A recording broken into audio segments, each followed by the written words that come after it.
Rekaman kamera pengawas merekam aksi pencurian sepeda motor di kawasan Komplek Green Residen Ilir Barat 1 Palembang. Dalam tayangan terlihat pelaku merusak kunci kontak, lalu dengan cepat membawa kabur motor korban. Sebelum beraksi, dua pelaku sempat berkeliling di sekitar lokasi menggunakan sepeda motor. Setibanya di depan rumah korban, satu orang turun untuk menjalankan aksi, sementara rekannya menunggu tak jauh dari sana. Usai membawa motor, keduanya melarikan diri ke arah Tanjung Barangan dan sempat dikejar warga.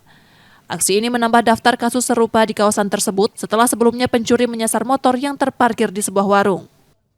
Biasanya kalau kami balik tuh langsung kami tutup pagarnya kan. Sekali yang hari itu kami tidak tutup karena suami lagi ngecek di luar. Lagi dia keluar masuk, jadi kami tidak tutup pagarnya. Perannya sikoknya yang ambil motor itu yang pakai baju biru-biru, yang boncengnya pakai baju merah. Pung agak gemuk yang merah tuh, yang ngambil tuh agak kurus. Gimana caranya yuk ngambilnya yuk?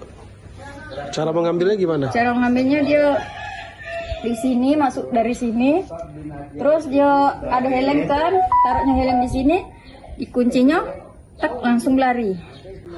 Dipatahkan stangnya Ya, yang sikoknya lah nunggu di sini, yang sikoknya tuh, yang baju merah.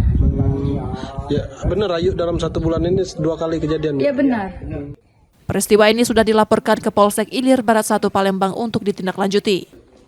Reski Oktora, Muklas Diferensial, Kompas TV, Palembang, Sumatera Selatan.